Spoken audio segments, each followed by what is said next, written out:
عزیزان محترم، ماں باپ بہت بڑی نعمت ہوتے ہیں اور اس نعمت کا حق کوئی بندہ ادا نہیں کر سکتا۔ حضور نبی کریم علیہ السلام نے فرمایا کہ ماں باپ دنیا سے چلے بھی جائیں نا تو ماں باپ کے حقوق ختم نہیں ہوتے، باقی دنیا کے ساتھ انسان کا رابطہ ختم ہو جاتا ہے، لیکن ماں باپ کو اللہ تعالیٰ نے وہ مقام اور مرتبہ دیا ہے کہ ماں باپ دنیا سے وصال بھی کر جائیں۔ حضور علیہ السلام نے فرمایا 5 حق ایسے ہیں ماں باپ کے جو ان کے وصال کے بعد اولاد پر باقی رہتے ہیں۔ اولاد جب تک زندہ رہے وہ 5 حق اولاد کو ادا کرنے پڑتے ہیں، اور اولاد وہ 5 حق ادا کرے گی، اس کا فائدہ ان کے والدین کو اللہ کریم قبر میں پہنچاتا رہتا ہے۔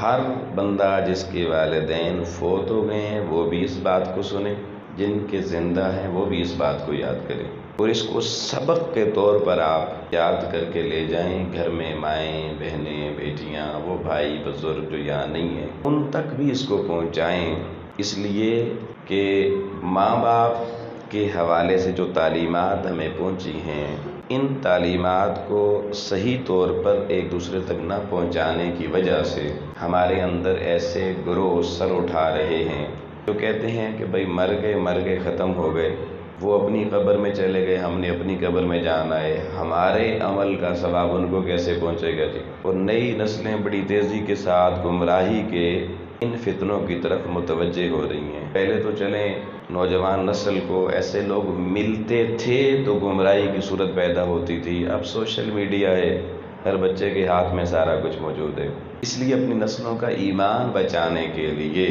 بہت ضروری ہے کہ اس طرح کی کوئی اچھی بات ملے اس کو پلے باندھا جائے اور صرف اپنے تک نہ رکھا جائے، گھر میں اس بات کو روزانہ درس کے طور پہ پیش کیا جائے تاکہ چیزیں بھولیں نہ، کیونکہ وہ جو دوسرا طبقہ ہے نا، وہ جو دلیلیں دیتا ہے وہ عقلی طور پر اتنی پختہ دلیلیں ہوتی ہیں کہ آپ کے وہ بچے جن پر آپ لاکھوں روپے کما کے خرچ کرتے ہیں کہ ہمارا بچہ تعلیم حاصل کر رہا ہے، ہمارا بچہ کل جناب کوئی بڑا افسر بن جائے گا، ڈاکٹر بن جائے گا، انجینئر بن جائے گا، وہ بچہ بھلے انجینئر بنے نہ بنے لیکن وہ عقیدہ بدل جاتا ہے، اس کو بڑے بڑے سنگی دوست مل جاتے ہیں۔ ان کی دلیلیں کیا ہوتی ہیں؟ وہ کہتے ہیں بھئی آپ کی نسل کو کہ بھئی جب روٹی اگر میں کھاؤں میرے پیٹ میں جائے تو کیا آپ کا پیٹ اسے بھر سکتا ہے؟ جواب یہی ہوگا کہ اگر میں کھانا کھاؤں گا تو میرا پیٹ بھرے گا، دوسرے کا نہیں بھرے گا، بھوک میری مٹے گی، آپ کی نہیں مٹے گی۔ اگر پیاس آپ کو لگی ہوئی ہو اور پانی میں پی لوں تو کوئی ایسا سسٹم تو دنیا میں نہیں ہے نا کہ پانی میں پیوں پیاس آپ کی بجھ جائے۔ تو وہ کہتے ہیں دیکھیں جیسے مجھے بھوک لگی ہو آپ کھا لیں میری بھوک ختم نہیں ہوتی، مجھے پیاس لگی ہو پانی آپ پی لیں میری پیاس ختم نہیں ہوتی۔ وہ کہتے ہیں بھئی قبر والا قبر میں، آپ یہاں دنیا میں آپ اپنے کھانے پکا کے لنگر پکا کے ختم 40 میں درود کرتے رہتے ہیں، خود ہی کھا لیتے ہیں، تو قبر والے کو کیا فائدہ ہوتا ہے؟ اب یہ ایسی دلیلیں ہیں عقلی قسم کی جو نوجوان نسل کا ایمان خراب کر دیتی ہیں۔ اس حوالے سے جو بات بتانے جا رہا ہوں وہ بڑی امپورٹنٹ ہے۔ امام الانبیاء علیہ السلام نے فرمایا، حدیث پاک کا مضمون ہے کہ ماں باپ دنیا سے چلے جائیں ان کے 5 حق باقی اولاد پر رہتے ہیں۔ پہلا حق حضور علیہ السلام نے فرمایا الصلاۃ علیہما، ماں اور باپ دونوں کے لیے دعائیہ تقریبات کا انعقاد کرنا اور ان کے لیے دعاؤں کا اہتمام کرنا، یہ اولاد پر ماں باپ کے مرنے کے بعد ان کا حق ہے جو اولاد کو ادا کرنا۔ الصلاۃ علیہما، ان دونوں کے لیے اولاد پر لازم ہے کہ دعا کا اہتمام کرے۔ قرآن مجید میں اللہ پاک نے سورہ حشر میں فرمایا والذین جاءوا من بعدہم، جب ماں باپ دنیا سے چلے جاتے ہیں، رخصت ہو جاتے ہیں، تو بعد والوں کو کیا کرنا ہوتا ہے؟ اب قرآن مجید ایک پورا مضمون دے رہا ہے اس کے اوپر۔ یقولون، وہ کہتے ہیں، اور یہ یقولون جمع کا صیغہ ہے، ایک بندہ نہیں کہتا، 2 بندے نہیں کہتے، عربی میں جمع 3 سے شروع ہوتی ہے۔ تو یقولون ربنا اغفر لنا، اے اللہ ہماری مغفرت فرما، ولاخواننا الذین سبقونا بالایمان، اور ہم میں جو کل تھے آج نہیں ہیں، سابق ہو گئے، چلے گئے ہیں، مولا ان کی بھی مغفرت فرما۔ اب یہاں پر بھی قرآن مجید نے اسلوب جو اختیار کیا وہ جمع کے صیغے میں ہے، جمع کا صیغہ بتا رہا ہے کہ لوگ جمع ہو کے اللہ کی بارگاہ میں اپنے مرحومین کے لیے دعا کرنا، یہ طریقہ اللہ نے قرآن میں خود سکھایا ہے۔ تو حضور علیہ السلام نے فرمایا پہلی چیز ماں باپ کے لیے دعاؤں کا اہتمام کرنا۔ یہ آج کی تقریب یقیناً ان دونوں بھائیوں نے، نثار بھائی اور ریاض بھائی نے، اپنے مرحوم والدین کے ایصال ثواب کی دعا کے لیے یہ پروگرام منعقد کیا ہے، اور عین حضور علیہ السلام کے اس فرمان جو 5 حق ہیں اس میں سے یہ پہلے حق کی ادائیگی کا طریقہ آپ کو بھی دکھایا جا رہا ہے۔ دوسری بات حضور علیہ السلام نے فرمائی والاستغفار لہما، کہ ماں باپ دنیا سے چلے جائیں، اولاد پر ان کا ایک حق یہ ہوتا ہے کہ اولاد ان دونوں کے لیے کثرت سے استغفار پڑھا کرے۔ اس بارے میں بہت سے ہمارے اہل سنت کا عقیدہ رکھنے والے احباب، ماں باپ فوت ہوتے ہیں وہ فوراً گھر میں گیٹیاں شٹیاں اکٹھی کر لیتے ہیں، خواتین الگ اور مرد الگ پڑھنا شروع کر دیتے ہیں۔ کوئی 3 دن پڑھتا ہے، کوئی ہفتہ پڑھتا ہے، کوئی 10 دن، کوئی 15 دن، اور کہیں 40 دن تک بھی پڑھی جاتی ہیں۔ بہت اچھی چیز ہے، اس پر استغفار پڑھ رہے ہیں، درود پڑھ رہے ہیں، دیگر اچھے کلمات پڑھ رہے ہیں، اور ماں باپ کو ایصال ثواب پہنچا رہے ہیں۔ لیکن اس میں تھوڑی سی جو ایک کمی ہے وہ بتانا چاہتا ہوں کہ ہم نے اس کو رسماً چند دن تک محدود کر دیا ہے۔ اللہ کے نبی نے فرمایا جب تک اولاد زندہ ہے، ماں باپ دنیا سے چلے جائیں، اولاد پر روزانہ یہ لازم ہے کہ وہ استغفار پڑھ کے ان کے ماں باپ کو ایصال ثواب بھیجتی رہے۔ یہ صرف 40ویں تک نہیں، یہ لائف ٹائم ڈیوٹی حضور نے دے دی ہے، اس کو بھولنا نہیں ہے بھائی۔ چند دن جی لاکھ پورا کر لیا ہے بس حق ادا ہو گیا، حق نہیں ادا ہوتا، ساری زندگی کرنا پڑے گا۔ تیسری چیز حضور نبی کریم علیہ السلام نے فرمایا وَإِنفَاذُ عَهْدِهِمَا، کہ ماں باپ جب دنیا سے چلے جاتے ہیں تو انہوں نے لوگوں سے کئی وعدے وعید کیے ہوئے ہوتے ہیں، کئی ان کے معاملات لین دین کے ہوتے ہیں، کئی وعدے کیے ہوئے ہوتے ہیں۔ آقا علیہ السلام نے فرمایا اولاد کو چاہیے کہ ماں باپ کے جو عہد و پیمان ان کے نوٹس میں آتے ہیں، انہیں پتہ چلتے ہیں کہ میری امی نے یہ وعدے فلاں فلاں سے کیے ہیں، میرے ابا نے یہ کیے ہیں، آقا نے فرمایا اولاد پر ماں باپ کا حق ہے کہ ان کے وہ عہد و پیمان ان کے دنیا سے جانے کے بعد ان کی اولادیں پورا کریں۔ یہ تیسرا حق ہے ماں باپ کا۔ اور چوتھا حق آقا علیہ السلام نے فرمایا بڑی امپورٹنٹ بات ہے وصلۃ الرحم، یہ خاص بات ہے ان سب میں۔ آقا علیہ السلام نے فرمایا کہ ماں باپ کا ایک حق یہ ہے کہ جب وہ دنیا سے چلے جائیں، امی چلی جائے تو سارے ننیال کے ساتھ، ابا دنیا سے چلا جائے تو سارے ددیال کے ساتھ اولاد پر لازم ہے کہ صلہ رحمی کرے، یعنی ماں کے خاندان کے ساتھ بھی صلہ رحمی کرنا ہے، باپ کے خاندان کے ساتھ بھی صلہ رحمی کرنا ہے۔ یہ نہیں کہ دنیا سے ماں باپ چلے گئے اور اس کے 3 مہینے بعد جناب ابا کا سگا بھائی چچا وہ محلے میں کسی کو ملے، کوئی کہے یار بھائی مر گیا ہے، تجھے بھتیجے کے ساتھ بھتیجوں کے پاس دیکھا نہیں، تو وہ کہے بس جی برا دنیا تو چلا گیا، ساڑا رزق تے مکے، ہن کون پوچھدا ہے سانوں پیچھے۔ اور امی کی کوئی بہن خالہ یا ماموں وہ کہیں کسی گلی میں کھڑے ہو کے شکوہ کر رہے ہوں، وہ جی ہن پیچھے بڑے بڑیاں کتنے پوچھ دیں جناب، وہ ساڑے اپنے تے ٹر گئے جی۔ نا نا نا نا، اللہ کے نبی نے اولادوں کو ماں باپ کا یہ حق بتایا ہے کہ اگر ماں باپ دنیا سے چلے جائیں لوگوں تو ان کے دنیا سے جانے کے بعد ماں کے پورے خاندان یعنی ننیال کے ساتھ بھی حسن سلوک کرنا ہے جیسے ماں تمہاری کرتی تھی، اور باپ کے خاندان یعنی ددیال کے ساتھ بھی اچھا سلوک، صلہ رحمی کرنی ہے، جھگڑے نہیں کرنے، ناراضگیاں نہیں بنانی۔ کہ زندگی میں تو جی ابا سی مجبور سا جی چاچے رہندے نال ٹرنا پیندا سی، ہن شکر ہے جان چھٹی ابے رہندے تو تے چاچے رہندے تو بھی۔ یہ جو آج کے ہمارے رویے ہیں، نہیں دوستان محترم، شریعت مصطفیٰ نے پابند کر دیا کہ ماں باپ دنیا سے چلے جائیں، ان کے جو رشتے ہیں ددیال اور ننیال، ہر 2 طرف ان رشتوں کو استحکام دیا جائے، ان سے جڑ کے رہا جائے اور ان کی خدمت اسی طرح کی جائے جیسے تمہارے ماں باپ زندہ تھے کیا کرتے تھے۔ یہ بھی اولادوں پر ماں باپ کے مرنے کے بعد حق ہے۔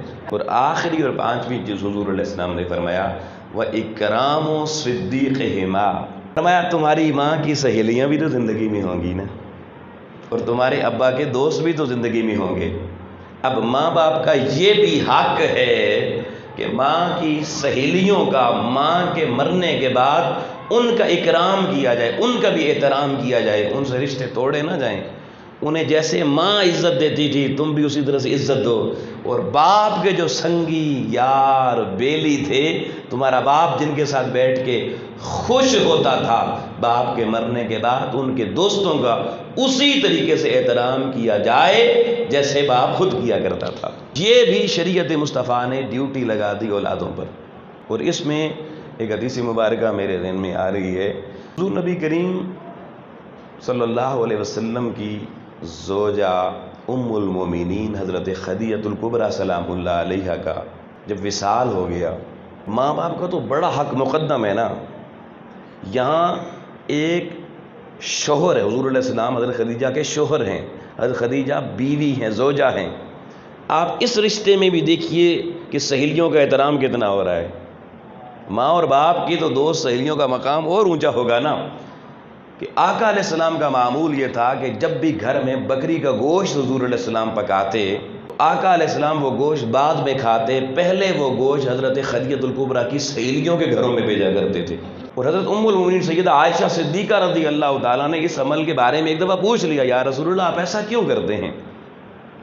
تو آقا علیہ السلام کا جو جواب ہے وہ بھی ہمارے عقیدے کو تقویت دینے والا ہے۔ آقا علیہ السلام اب مدینہ ہجرت کر چکے ہیں، مدینے میں ہیں۔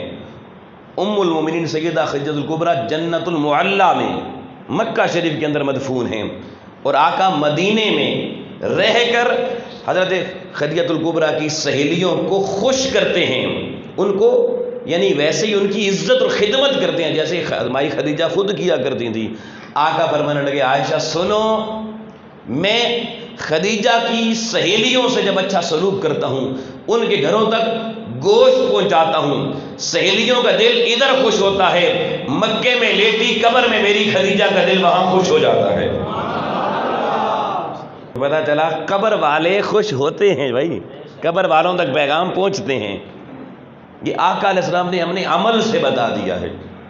اس لیے دوستان محترم، ماں باپ کو پہچانیں۔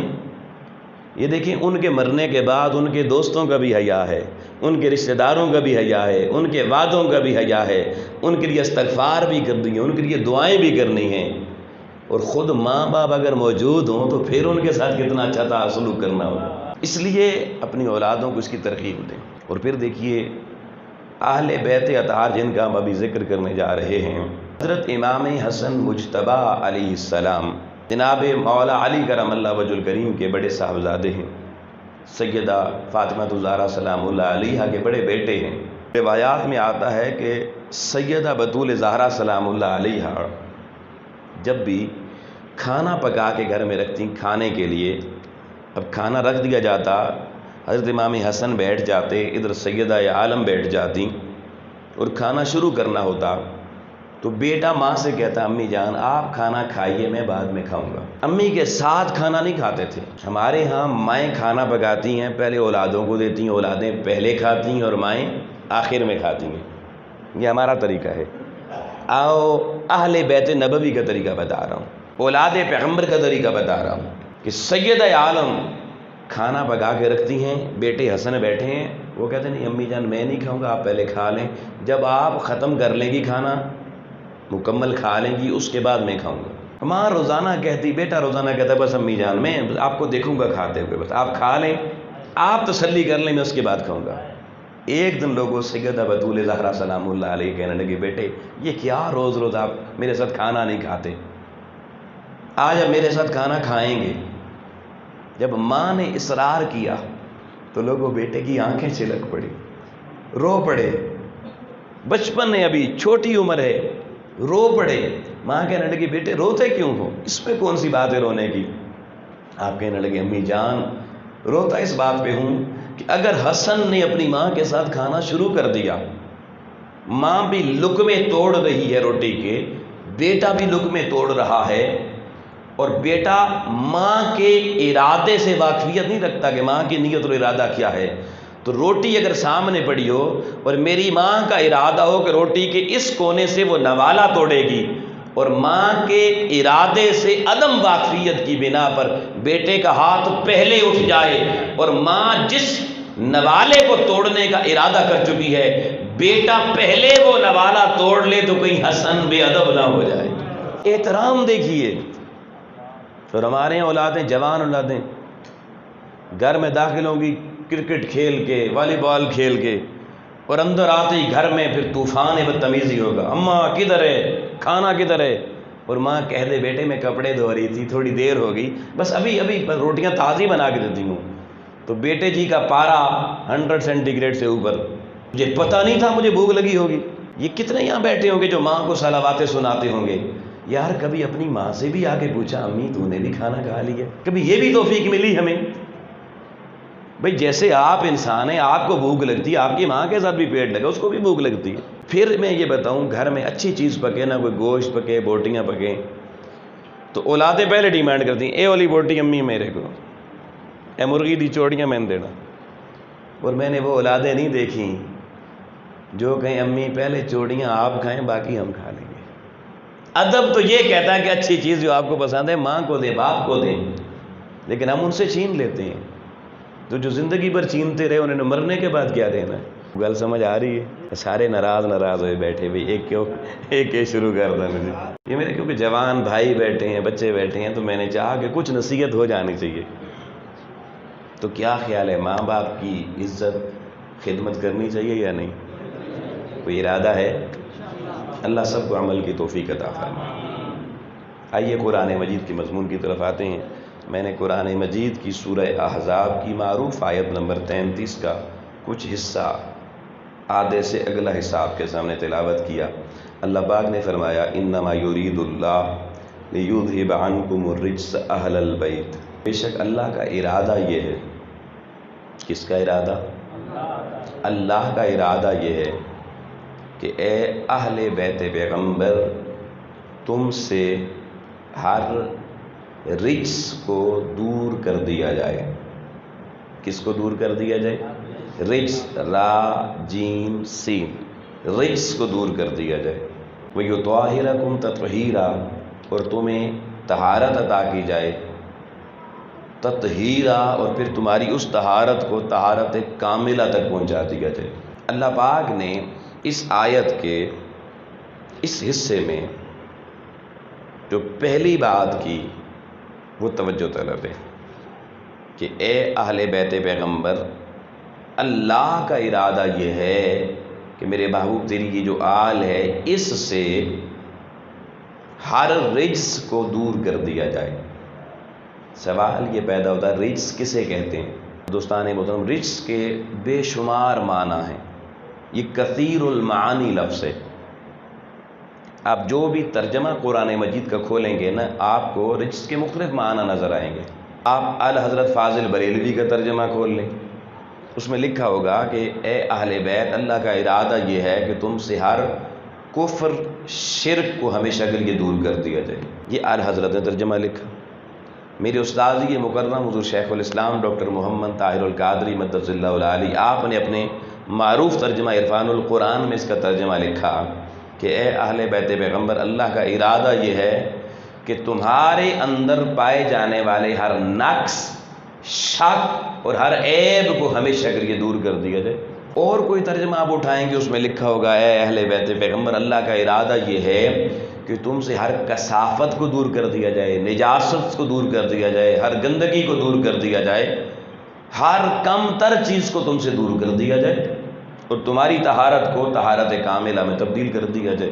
یوں رجس کے بے تحاشا معانی ہیں۔ اللہ پاک کی ذات دوستان محترم اس آیت میں اعلان کر رہی ہے کہ اے اہل بیت پیغمبر، ارادہ الہی اور منشا الہی یہ ہے کہ ہر غلاظت، نجاست، خباثت، کثافت، نقص، شک، عیب، کمی، کجی، شرک، کفر اور ہر طرح کی کمزوری کو اے اہل بیت مصطفیٰ اللہ ہمیشہ کے لیے دور کرنا چاہتا ہے۔ کون دور کرنا چاہتا ہے جی؟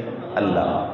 اور اللہ جس میں سے ہر کمزوری دور کر دی جائے، ہر شک، کمی، نقص دور کر دے، اور پھر اللہ کہ میں نے اس کی طہارت کو طہارت کاملہ تک پہنچا دیا ہے، تو کیا خیال ہے وہ وجود کتنے پاکیزہ اور کتنے معطر ہو جایا کرتے ہوں گے۔ تو پھر جب یہ آیت اتری صبح کے وقت، تو آقا علیہ السلام اپنے گھر کے صحن میں بیٹھے نماز فجر پڑھانے کے بعد، تو حضور علیہ السلام کے اوپر ایک چادر مبارک تھی۔ حضرت امام حسن مجتبیٰ آئے، حضرت امام حسین آئے، حضرت مولا علی آئے، حضرت سیدہ فاطمہ آئیں، یہ 4 نفوس آئے، آقا علیہ السلام کی اس چادر کے نیچے جمع ہو گئے۔ ایک لمبا مضمون ہے، مسلم شریف کی حدیث ہے، مگر اس کی ڈیٹیل میں نہیں جا رہا۔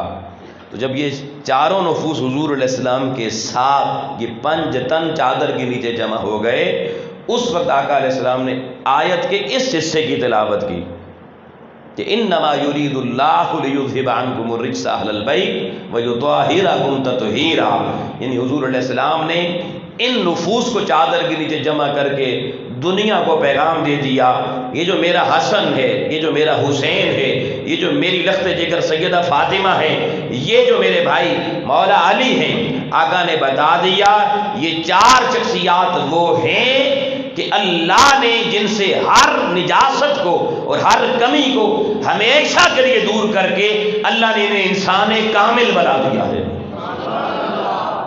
ان کے اندر کوئی کمی تلاش نہ کرنا۔ اب کسی 15ویں صدی کے ملا کو اگر سیدہ بطول زہرا میں کوئی کمی نظر آئے تو اس ملا کو چاہیے کہ وہ اپنی نجس وجود کی طرف دیکھے، سیدہ کی طرف انگلی مت اٹھائے۔ ادھر انگلی اٹھانے کی اجازت نہیں ہے، قرآن نے ان کی طہارت کا اعلان کر دیا ہے۔ اب یاد رکھیے، قرآن بعض اوقات اپنی کسی آیت کی تفسیر خود اپنے اندر بھی بیان کرتا ہے۔ قرآن کے لفظوں کی تفسیر کی 3 اقسام ہیں، اس میں ایک قسم ہے تفسیر القرآن بالقرآن، جب قرآن اپنی ہی کسی بیان کردہ چیز کی تفسیر خود کرے۔ آئیے ذرا قرآن سے پوچھتے ہیں، قرآن بتا رجس کیا ہے؟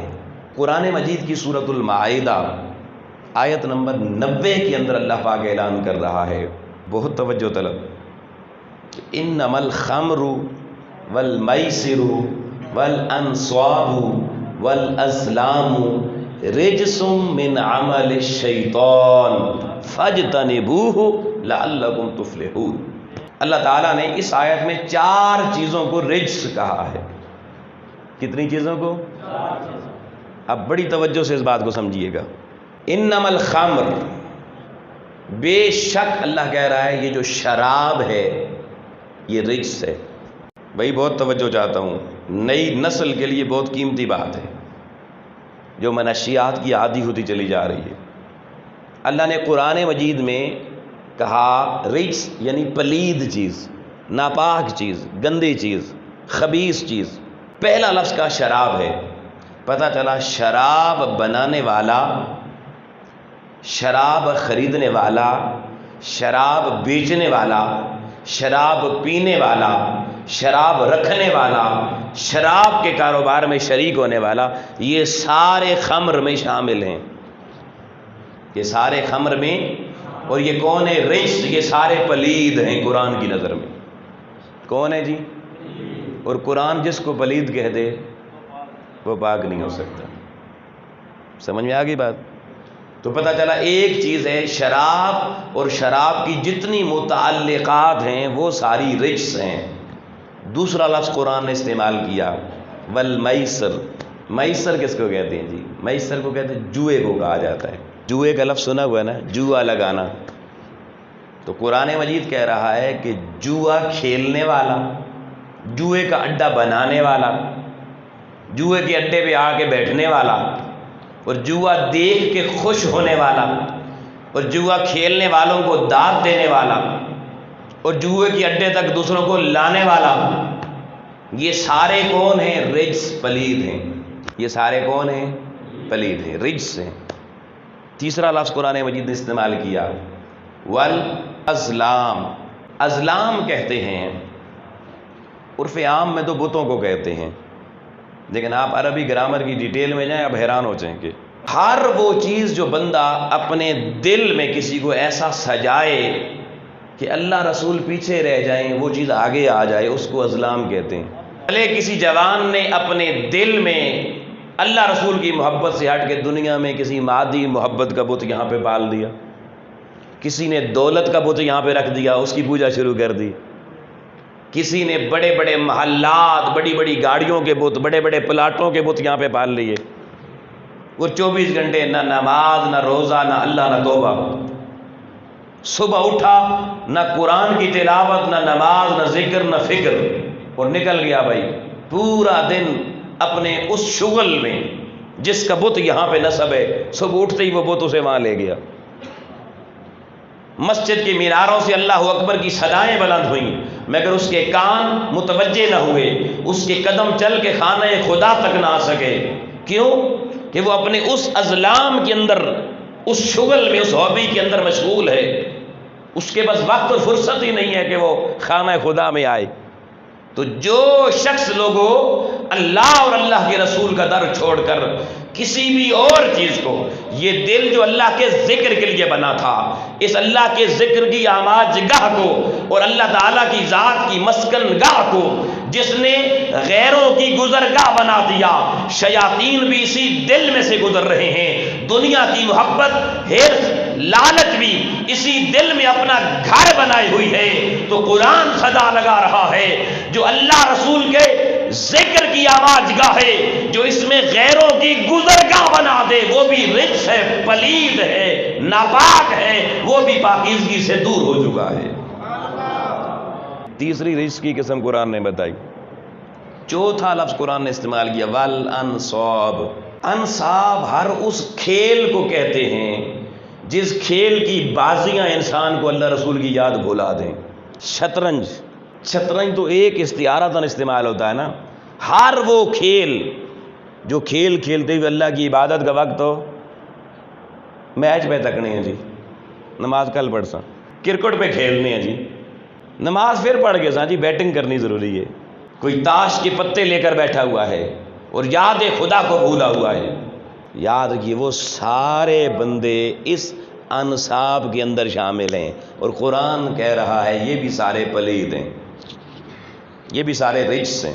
بھائی قرآن تھوڑے سے لفظ آپ کو سمجھا رہا ہوں، پڑھا رہا ہوں، کیا خیال ہے کہ سبق پڑھنا چاہیے نا؟ یہ اللہ نے اسی لیے دیا ہے نا، اس کو سمجھا جائے۔ ہم نے تو ناظرہ پڑھ کے ٹھپ کے پرے رکھ چھوڑیا۔ یہ دیکھیں ایک لفظ کیا کیا معنی دے رہا ہے قرآن مجید میں۔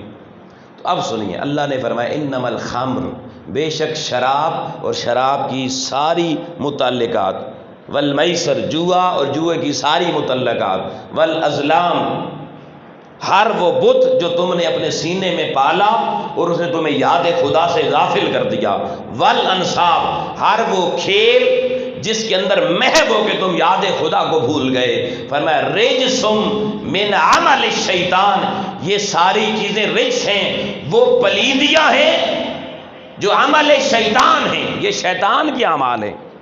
یہ کس کے اعمال ہیں؟ یہ بندہ تو کوئی شیطان کہے چنگا لگتا ہے یا برا لگتا ہے؟ صحیح دسو ذرا۔ کوئی اگر آپ میں سے کسی کو بھائی یہ شیطان جا رہا ہے، آپ کا محلے میں کوئی نام رکھ دے شیطان، کیسا لگے گا آپ کو؟ خوش ہوں گے؟ کوئی بندہ ہے جو بتائے کہ جی مجھے بڑی خوشی ہوگی؟ اللہ قرآن میں کہہ رہا ہے یہ چار کام جو کرتا ہے اس کو شیطان کون کہہ رہا ہے؟ بھائی کوئی توجہ ہے؟ رجس من عمل الشیطان، فرمایا یہ عمل کرنے والا، سن لے، ایسے عمل کرنے والا شیطان ہوتا ہے۔ کون ہوتا ہے؟ اب بتائیے، کوئی شیطان بننا چاہتا ہے؟ تو نہیں بننا چاہتا تو یہ سارے کام بھائی چھوڑنے کا ارادہ ہے، زندگی میں ان کے قریب نہ جانا۔ اب قرآن مجید کہتا ہے اگلا لفظ فاجتنبوہ، پس ضرور تم ان سے بچنا، پس ضرور تم ان سے، اس رجس سے بچنا، کیوں؟ لعلکم تفلحون، تاکہ تم اللہ کے حضور کامیاب ہو جاؤ۔ اب توجہ طلب نقطہ، اللہ پاک نے فرمایا یہ اعمال رجس ہیں، یہ شیطانی اعمال ہیں، فاجتنبوہ، تم خود ان سے بچنا۔ اللہ پاک نے ساری امت کے لیے اعلان کیا کہ جو جو چیز رجس ہے اس سے تم نے خود محنت کر کے بچنا ہے، دور رہنا ہے، باز رہنا ہے۔ آؤ لوگو، رجس کا معنی قرآن نے بتا دیا، اور سنو بڑی توجہ سے، میں وہ نقطہ آپ کو دے رہا ہوں جو آپ کی نسلوں کو بھی اگر آپ نے سکھا دیا، ان کا ایمان اور عقیدہ بہت پختہ اور مستحکم ہو جائے گا۔ اللہ کے قرآن کی 2 آیتیں پڑھی ہیں، ایک سورہ احزاب آیت نمبر 33 میں سے ایک حصہ پڑھا، دوسرا حصہ سورۃ المائدہ کی آیت نمبر 90 آپ کے سامنے پڑھا۔ آؤ دونوں کو سامنے رکھ کے کمپیریٹیولی ذرا دیکھیے۔ ایک جگہ پہ اللہ کہہ رہا ہے کہ یہ 4 شیطانی اعمال ہیں، ان سے بچنا، اور ان اعمال کو قرآن نے جو ٹائٹل دیا وہ رجس ہے، اور ساری کائنات کے کلمہ پڑھنے والوں کو کہا اس رجس سے تمہیں بچنے کے لیے خود محنت کرنی پڑے گی، اللہ نہیں بچائے گا۔ بولیے اللہ نہیں بچائے گا۔ مگر دوسری طرف وہی قرآن اعلان کر رہا ہے انما یرید اللہ لیذھب عنکم الرجس اہل البیت، اور تمہارے رب نے فیصلہ کر لیا ہے کہ جو نبی کی آل ہے، جو نبی کا گھرانہ ہے، جو نبی کی عطرت ہے، اللہ کا ارادہ یہ ہے کہ ان سے ہر رجس اللہ نے دور کر دی ہے۔ اے کائنات کے باقی انسانوں، غور سے سنو، جو میرے نبی کی آل و عطرت ہے ان کے حوالے سے تمہیں پریشان ہونے کی ضرورت نہیں ہے۔ اپنی گندی انگلی مصطفیٰ کی آل کی طرف نہ اٹھانا، ان کو پاکیزگی کا تاج اللہ نے خود پہنا دیا ہے۔ اپنے من میں ڈوبنا، اپنے اندر کی نجاست اور پلیدیاں خود دور کرنے کی محنت کرنا۔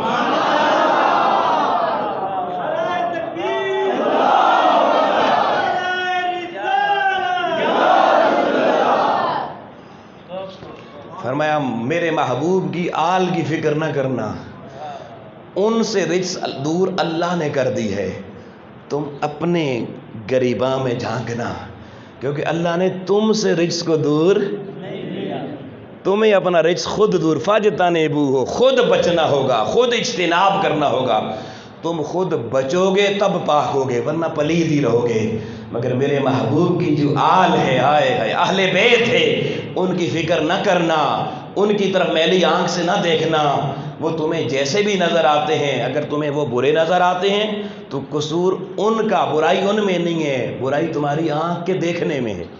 اور اگر کوئی کس آل مصطفیٰ کی طرف انگلی اٹھائے کہ جی یہاں ان میں یہ کمی ہے، یہ نقص ہے، یہ خطا ہے، تو وہ اعتراض آل مصطفیٰ پہ نہیں، وہ اعتراض اللہ کی ذات پہ کر رہا ہے، کہ یہ فیصلہ ان کو رجس سے پاک کرنے کا اللہ نے خود قرآن میں بیان کیا ہے۔ تو دوستان محترم، اس کا مطلب ہے کہ اللہ ہی اتنا کمزور ہو گیا، انہیں پورا صحیح پاک کیتا ہی نہیں جی، کمی چھوڑ دی، معاذ اللہ، استغفر اللہ۔ اور آگے بڑھیے قرآن مجید میں، آپ کو تھوڑی قرآن کی سیر اور کراتے ہیں۔ قرآن مجید کی سورہ توبہ، اور سورہ توبہ میں غالباً آیت نمبر 93 بنتی ہے، 11واں پارہ جہاں سے شروع ہوتا ہے نا، وہاں سے آگے دوسری آیت ہے۔ اللہ پاک نے فرمایا بسم اللہ الرحمن الرحیم، سَيَحْلِفُونَ بِاللَّهِ لَكُمْ إِذَا انقَلَبْتُمْ إِلَيْهِمْ لِتُعْرِضُوا عَنْهُمْ فَأَعْرِضُوا عَنْهُمْ وَمَأْوَاهُمْ جَهَنَّمُ۔ بھائی توجہ رکھنا، اللہ پاک قرآن مجید کا یہ 11واں پارہ ہے، سورہ توبہ ہے، اور بہت اہمیت طلب نقطہ اس کے اندر ہے۔ اچھا، اس آیت کی شان نزول تھوڑا سا بتا دوں۔ اللہ پاک نے قرآن مجید میں 114 صورتیں بھیجیں، 113 صورتوں کے ساتھ بسم اللہ شریف لکھی ہوئی ہے، اس سورہ توبہ کے ساتھ بسم اللہ شریف نہیں لکھی ہوئی۔ کیوں نہیں لکھی؟ اب ذرا توجہ کرنا۔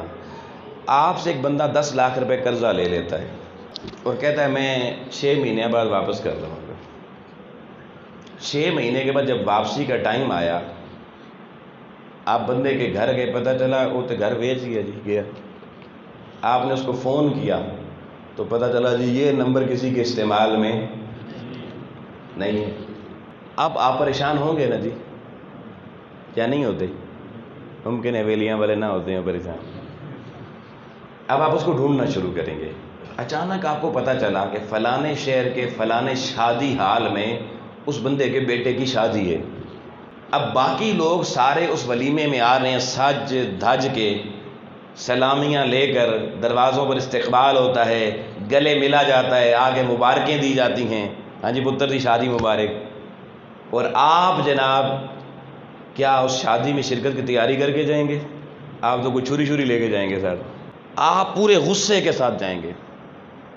اور آپ جب وہاں پہنچیں گے، باقی جو بھی آ رہا ہے اگر السلام علیکم جناب مبارک مبارک، آپ جاتے ہی سیدھے غریباں پکڑیں گے، سلام دعا تو نہیں کریں گے نا؟ آپ کہیں گے میں کیوں سلام دعا کروں؟ بھئی سلام تو جب سلامتی بھیج دو تو اس کی حفاظت کی ضمانت مل جاتی ہے۔ بندہ جس کو سلام کر دیتا ہے نا، السلام علیکم ورحمۃ اللہ وبرکاتہ، اس کا معنی یہ ہے کہ اے بندے میں نے اپنی ذات سے تجھے سلامتی کی ضمانت دے دی ہے، اللہ کو گواہ بنا کر، اب میری ذات سے تجھے کوئی نقصان، یہ ہے سلام بیسیکلی مسلمانوں کا۔ اور اگلا کہتا ہے وعلیکم السلام، بھئی اگر تسی ضمانت دے رہے تو میں بھی ضمانت دینا، میری طرفوں بھی تمہوں کوئی نقصان۔ یہ الگ چیز سے سانو زندگی گزر گئی، سلام دا معنی ہی نہیں پتا، اسی سلام کر کے اور سیدھا ہو جا بھائی، یہ ہمارے رویے ہیں۔ پہلے السلام علیکم سلام کر کے اعلیٰ بھائی جنے اور سیدھا ہو جا، میں آ گیا ہوں، چنگی ضمانت دیتی تھی۔ آپ دیکھیں، آپ اس کی شادی نہیں دیکھیں گے، آپ اس کی عزت نہیں دیکھیں گے، کیونکہ اس نے آپ کو تڑپایا ہوا، آپ کا نقصان کیا ہوا ہے، آپ کو غیظ و غضب اور جلال ہے اندر، آپ جا کے اس کی گریباں سے پکڑیں گے بھلے اس کی جتنی بےزتی ہوتی ہے۔ آپ لوگوں کو پتہ چلا جہاں غیظ و غضب اور جلال زیادہ ہو وہاں پھر سلام دعا نہیں ہوتی، وہاں پھر رحم نہیں ہوتے، وہاں پھر سختی ہوتی ہے۔ 113 سورتوں کے شروع میں بسم اللہ الرحمن الرحیم، اللہ نے اپنے رحمان اور اپنے رحیم ہونے کا اعلان کیا، اور رحمان بھی رحمت ہے، رحیم بھی رحمت ہے، مگر اس سورت کے شروع میں اللہ نے اپنی رحمت سے بات شروع نہیں کی۔ کیوں نہیں شروع کی؟ اس آیت میں آپ کو وہ ساری کہانی سمجھ میں آ جائے گی۔ معاملہ غزوہ تبوک کا ہے۔ کس غزوے کا؟ آقا علیہ السلام نے اعلان کیا میرے صحابہ آج اسلام کو تمہارے مال کی بھی ضرورت ہے، تمہاری جان کی بھی ضرورت ہے۔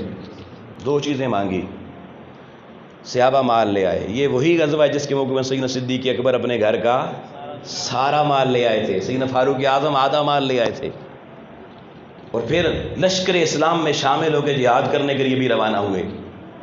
مگر اہل مدینہ میں سے، کلمہ پڑھنے والوں میں سے کچھ ایسے تھے جو حضور کی بارگاہ میں آئے، مال نہیں لے کر آئے، مال بھی نہیں لایا، اور ساتھ اگلی چھٹی کی درخواست بھی پیش کی۔ حضور، کیونکہ موسم پتہ کون سا تھا؟ کھجوریں پکنے کا، اور عرب کے پاس ایک ہی سوغات ہوتی ہے، وہ کھجور ہوتی ہے، اور کھجوروں پہ 6 مہینے کا ان کا رزق ہوتا ہے۔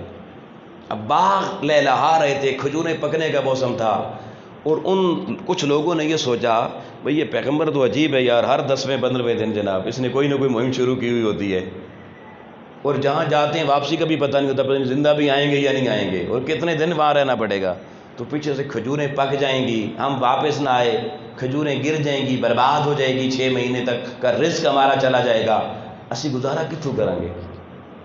کچھ لوگوں کا ایمان بڑا کمزور ہوتا ہے، انہوں نے کہا بھئی ہمارا گزارا کیسا ہوگا؟ تو حضور کی بارگاہ میں بہانے کیے، انہوں نے کہا یا رسول اللہ وہ ہماری گھر والی بیمار ہے جی، بچہ ذرا بیمار ہے جی، کوئی پریشانی گھر میں، حضور سانو اجازت دیو۔ اب حضور تو رحمت للعالمین ہیں، آقا نے جس نے کہا، حضور نے کہا مرضی تو اڈی جی،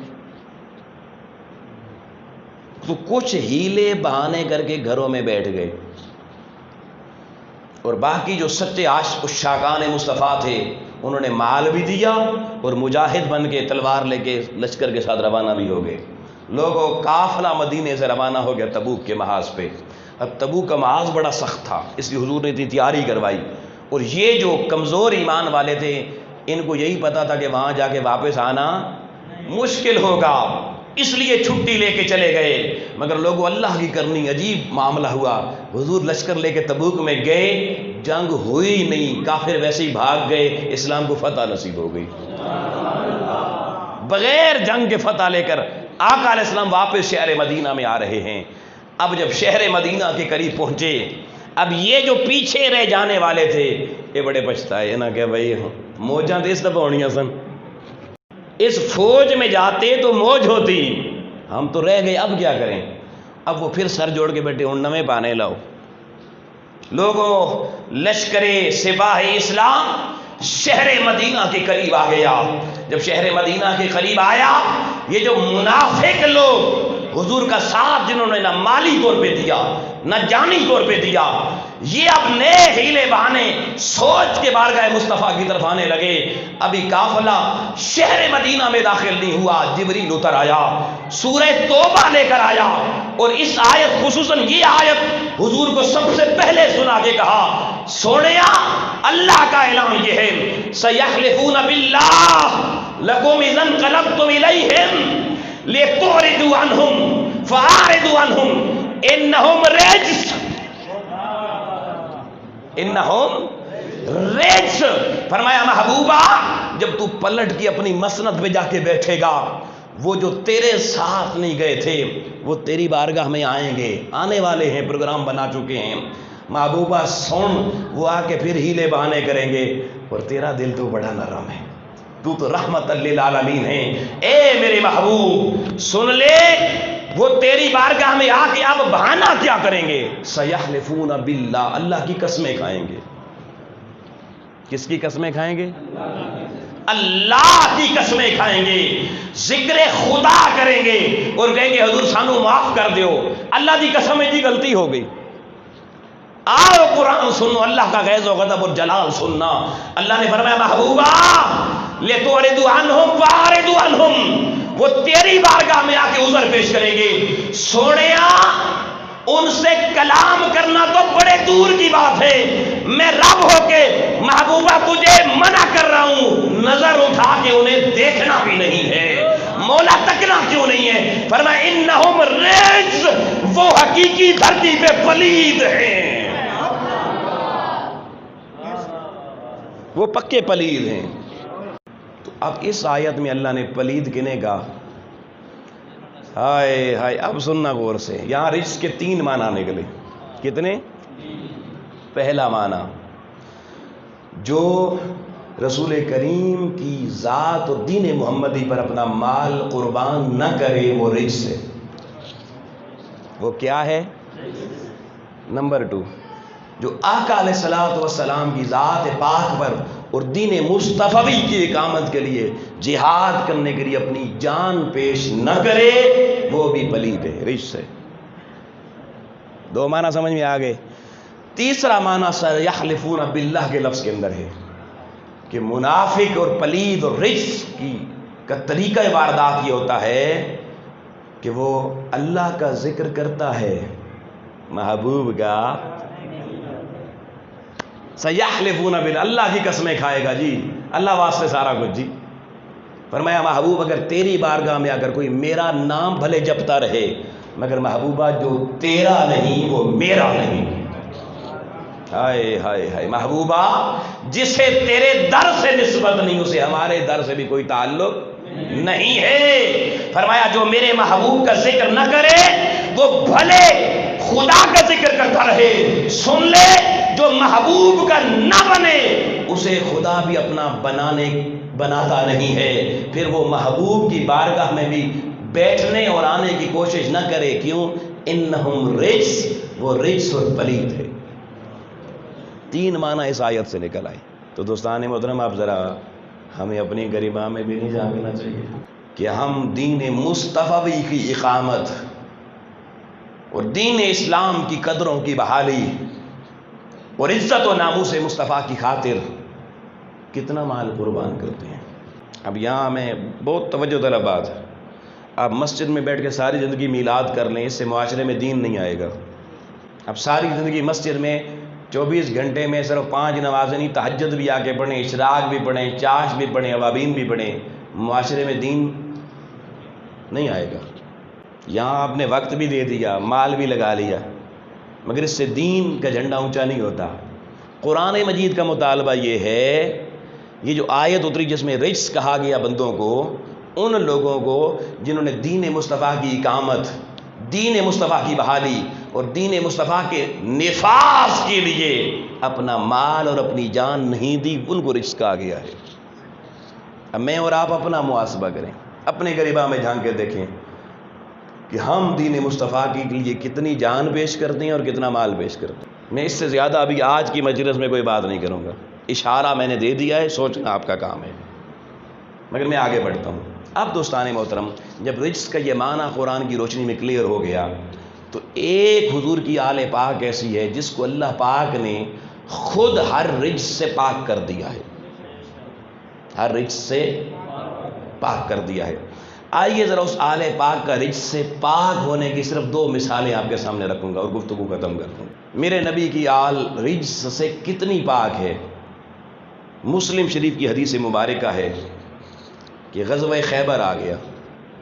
کون سا غزوہ جی؟ غزوہ خیبر۔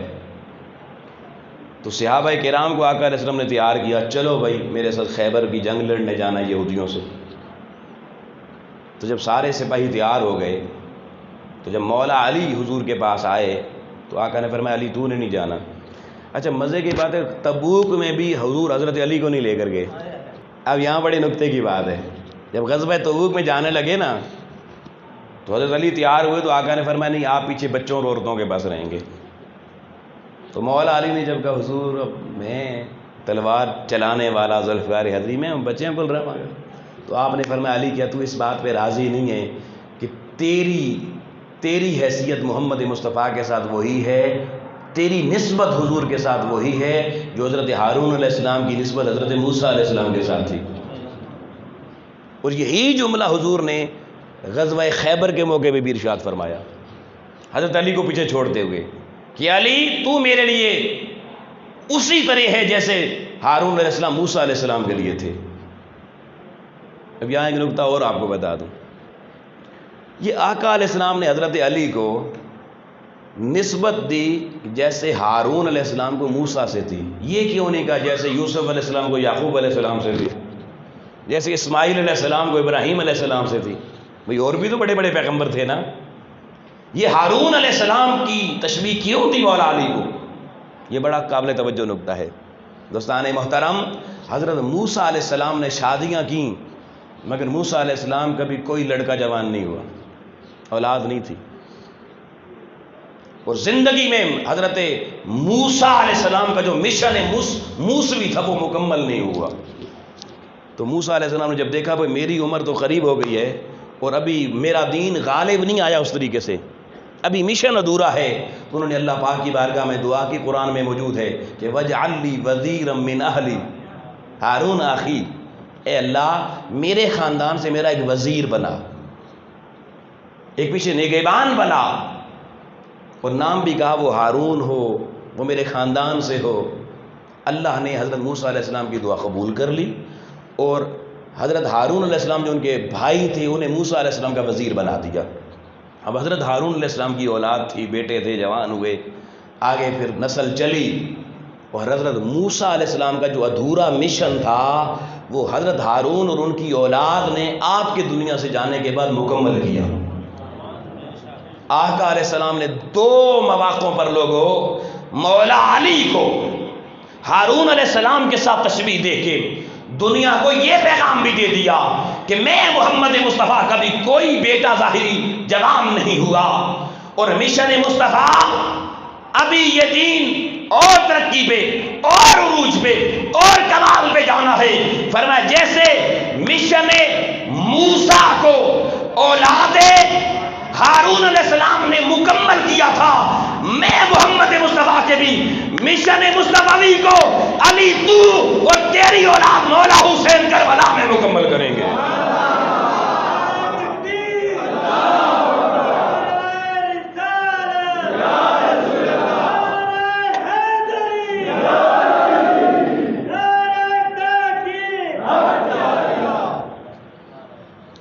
تو یہ اس امر کی طرف اشارہ تھا کہ حضور کے دین کے کئی چیپٹر ایسے تھے جو کربلا میں آ کے مکمل ہوئے، اور مولا علی کی اولاد سے ہونے تھے، اس لیے تشبیہ دی ہارون علیہ السلام سے۔ تو غزوہ خیبر کے وقت بھی مولا علی کو حضور نے کہا آپ نے پیچھے رہنا ہے. آپ رہ گئے. لشکر خیبر پہنچ گیا. اب محاذ خیبر پہ 3 دن تک لڑائی ہوئی اور تینوں دن لشکر اسلام کو فتح حاصل نہ ہوئی. اب ادھر مولا علی کو کس ذرائع سے پتہ چلا یہ تو اللہ ہی بہتر جانتا ہے، مگر مولا علی خود ہی مدینے سے چل کے پیچھے سے خیبر تیسرے دن پہنچ گئے. یہ حدیث میں اس کی ڈیٹیل نہیں ہے کیسے پہنچے، مگر تیسرے دن شام کو آقا علیہ السلام نے اعلان کیا کل صبح میں اسلام کا جھنڈا اس مرد مجاہد کے ہاتھ میں دوں گا جو اللہ سے محبت کرتا ہوگا اور اللہ اس سے محبت کرتا ہوگا اور اس کے ہاتھوں سے اللہ خیبر کا قلعہ فتح کر دے گا. اب جو مجاہد لڑنے کے لیے گئے ہوئے ہیں ان میں بڑے بڑے تگڑے مجاہد موجود ہیں، اور وہ رات صحابہ کرام کے لیے بڑی عجیب رات تھی کہ اب اس جماعت میں سے کسی ایک شخص کو نومینیٹ کرنا ہے، اللہ کی محبت میں کامل شخص جس سے رب محبت کرتا ہے. حضرت سیدنا فاروق اعظم کہتے ہیں کہ وہ ساری رات عمر سو نہیں سکا اور ساری رات سجدوں میں سر رکھ کے گریا کرتا رہا اور یہ دعا کرتا رہا مولا صبح اٹھیں تو حضور علیہ السلام جب اعلان کریں تو میرا نام آئے. یقیناً ہر صحابی کی یہ خواہش تھی اور ہر صحابی اس کا مستحق بھی تھا، مگر اب تخصیص تو کسی خاص کے لیے ہوتی ہے، انعام تو کسی ایک کو دیا جاتا ہے. آؤ لوگوں صبح کو سورج طلوع ہوا، دربار مصطفیٰ لگا. آقا علیہ الصلوۃ والسلام نے کہا آئین علی بن ابی طالب. مولا علی کو پیش کیا گیا. حضور آنکھیں دکھ رہی ہیں، اب آنکھوں میں آشوب چشم ہے، دکھن ہے، چبھن ہے. آقا علیہ السلام کا علی میرے قریب ہو. آقا علیہ السلام نے وہ لعاب دہن مصطفیٰ جو علی کے بیٹوں حسنین کو پلایا تھا وہ لعاب دہن مصطفیٰ علی کی آنکھوں پہ لگایا. ایک لمحے میں طبیب کامل کے نسخے کامل سے علی کی آنکھیں سے ادیاب ہو گئیں اور آقا علیہ السلام نے پرچم اسلام مولا علی کو پکڑا دیا. اب مولا علی وہ شخصیت ہے جو صرف اللہ سے محبت نہیں کرتی، اللہ خود ان سے محبت کرتا ہے.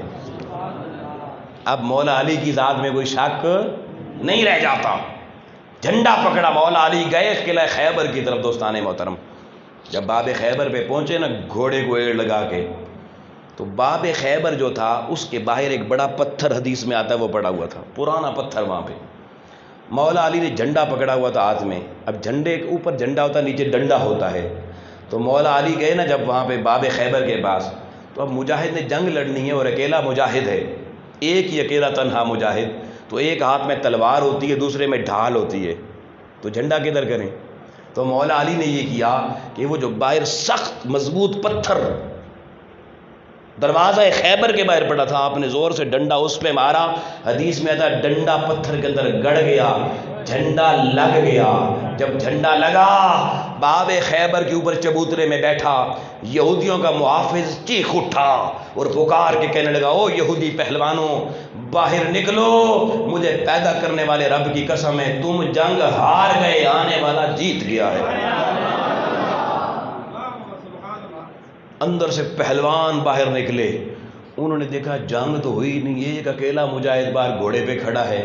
انہوں نے اوپر دیکھا اس بیٹھے ہوئے سپاہی کو جو چوکیدار تھا، کہا بھئی تیرا دماغ خراب ہو گیا ہے، 3 دن سے تو یہاں پہ بیٹھا ہوا ہے، چپ چاپ بیٹھا ہوا ہے، بولا ہی نہیں. جب جنگ ہوتی رہی تو نہیں بولا، آج جنگ ہوئی نہیں اور تو چیخ چیخ کے کہہ رہا ہے ہم جنگ ہار گئے. تیرا دماغی توازن تو ٹھیک ہے. لوگوں وہ یہودیوں کا واچ مین جو اوپر بیٹھا ہوا تھا وہ کہنے لگا او پہلوانوں میرا دماغ خراب نہیں ہوا، میں نے توریت میں پڑھا تھا کہ جو شخص باب خیبر کے دروازے پہ رکھے ہوئے پتھر پہ اپنے جھنڈے کا ڈنڈا گاڑ دے گا وہی خیبر فتح کر کے جائے گا.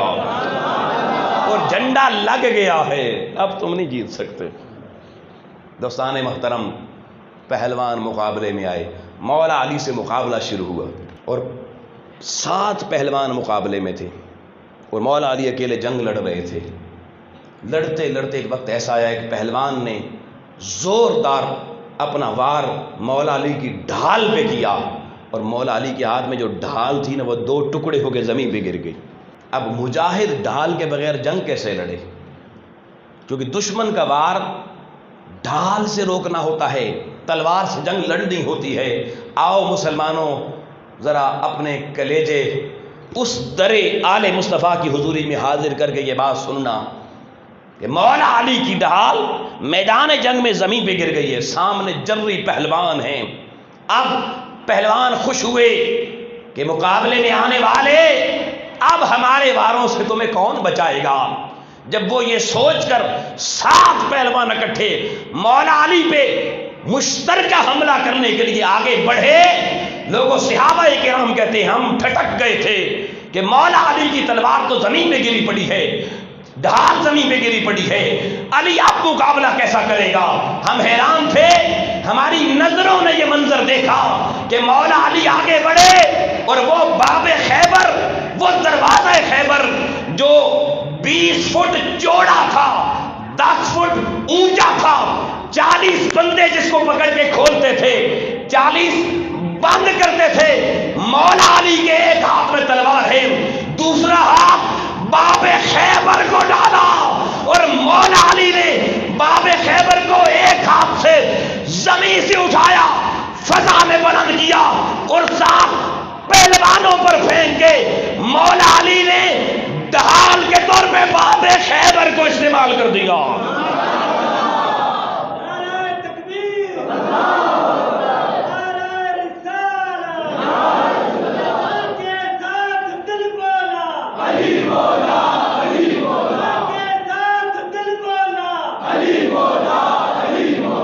اللہ اکبر۔ صحابہ کرام کہتے ہیں کہ ہم حیران تھے، علی کا قد چھوٹا تھا، علی کا قد چھوٹا تھا اور باب خیبر اونچا تھا 10 فٹ۔ علی کا قد 10 فٹ نہیں تھا، قد چھوٹا تھا، باب خیبر اونچا تھا، مگر صحابہ کرام گواہی دیتے ہیں، کہتے ہیں لوگو اللہ کی عزت کی قسم، جب مولا علی نے باب خیبر کو ہاتھ ڈالا اس لمحے صحابہ کہتے ہیں لوگو اللہ کی عزت کی قسم، باب خیبر چھوٹا لگ رہا تھا، علی اونچا لگ رہا تھا، اور کہتے ہیں لوگو اس دن ہمیں سمجھ میں آئی کہ علی کا معنی بلند کیوں ہوتا ہے، کہ اس وقت باب خیبر چھوٹا تھا، مولا علی بلند تھا۔ دشمنوں کو زیر کر دیا، مقابلے میں مرحب آ گیا، آخری بڑا پہلوان جو کہتا تھا میں 100 بندوں سے اکیلے لڑتا ہوں، اور آگے کیا کہنے لگا، وہ مجھ سے مقابلہ کرنے کے لیے آنے والے، میری ماں نے میرا نام مرحب رکھا ہے، دنیا تلوار چلانا مجھ سے سیکھتی ہے، تو کیا لڑے گا مجھ سے۔ مولا علی مسکرائے اور مسکرا کے کہنے لگے تیری ماں نے اگر تیرا نام مرحب رکھا ہے تو میری ماں نے میرا نام حیدر رکھا ہے۔ جانتے ہیں یہ حیدر نام کیسے پڑا؟ تاریخ مکہ میں لکھا ہوا ہے کہ حضرت ابو طالب کے گھر، مولا علی ابھی بہت چھوٹے تھے، بچپنا تھا، 2-3 سال کی عمر تھی، تو مولا علی حضرت علی کرم اللہ وجہ الکریم کے والد گرامی آپ کی انگلی پکڑ کے آپ کو باہر گلی میں لے گئے، تو گلی میں آگے ایک جگہ پر ایک درخت تھا، اس کے نیچے ایک شوبدہ باز بیٹھا کرتا تھا، اس شوبدہ باز نے ایک سانپ رکھا ہوا تھا، اور جو بچہ بھی چلنے کے قابل ہوتا نا باہر گلی میں آتا، وہ شوبدہ باز اس پر اپنا سانپ چھوڑا کرتا تھا۔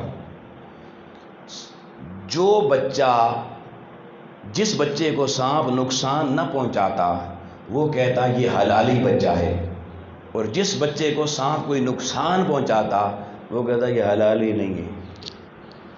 اب حضرت ابو طالب رضی اللہ تعالیٰ عنہ مولا علی کو لے کر وہاں سے گزرنے لگے، وہ شوبدہ باز کہنے لگا ابو طالب اپنا ہی بچہ؟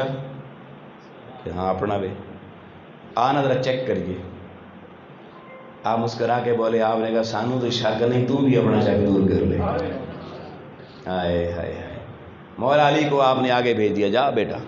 مولا علی آگے اس کے پاس شوبدہ باز کے پاس پہنچے، اس نے اپنا سانپ نکالا، مولا علی پہ چھوڑا، بچپن ہے، مولا علی نے دونوں ہاتھ یوں کیے اور سانپ کو گردن سے پکڑا. جب گردن سے پکڑ کے دبایا نا تو سانپ 2 لخت ہوا، اوپر والی سانس اوپر، نیچے والی نیچے. تو شعبدہ باز نے دیکھا کہ میرا کاروبار ٹھپ ہونے جا رہا ہے. سانپ تو گیا، مروڑ دیا علی نے. اس نے اپنے سر کی دستار اٹھا کے نیچے رکھی. عربی زبان میں سانپ کو حیا کہتے ہیں، حیا کا لفظ بھی سانپ کے لیے استعمال ہوتا ہے. تو اس نے نا زور سے اپنے ہاتھ یوں اٹھائے، تاریخ مکہ بتاتی ہے، اور اپنے سر پہ رکھے. وہ ایسے سر پہ ہاتھ مارتا، حیا درہ حیا درہ حیا درہ، یہ جملے بولتا چلا جاتا. یعنی کہ او میرا سام مار دیا، او میرا کاروبار بند ہو گیا، او میرا سام مر گیا. حیا درہ، او میرا سام گیا، او میرا سام گیا. لوگوں کو یہ شور کر رہا تھا اور بار بار اس کی زبان سے حیا درہ کے لفظ نکل رہے تھے. یہی لفظ کثرت سے استعمال ہونے کی وجہ سے حیا درہ سے حیدر میں بدلا، اور حیدر کا معنی یہ ہوا کہ ہر دین اسلام کی طرف آنے والے منافق سام کا گلا مروڑنے والے کو حیدر کہا جاتا ہے. وہ چیخا کہ میرا سام مر گیا. اس وقت حضرت ابو طالب رضی اللہ عنہ مسکرائے. انہوں نے کہا شعبدہ باز تیرا کاروبار تو گیا، تیری تو چھٹی ہو گئی، مگر اے سن شعبدہ باز، آج سے پہلے تو فیصلے کرتا تھا کون حلالی ہے کون حلالی نہیں ہے، مگر سن آج نظام بدل گیا ہے. آج کے بعد قیامت تک میرا علی فیصلہ کرے گا کون حلالی ہے کون حلالی نہیں ہے. اور یہ معیار صحابہ کرام نے اس امت کو دیا کہ کسی کے سامنے علی کا ذکر کرو، چہرہ کھل اٹھے حلالی ہے، چہرے پہ مرجھاٹ آ جائے وہ حلالی نہیں ہے. فرمایا اب دنیا تک تمہارے شجروں کے فیصلے یہ علی کرے گا.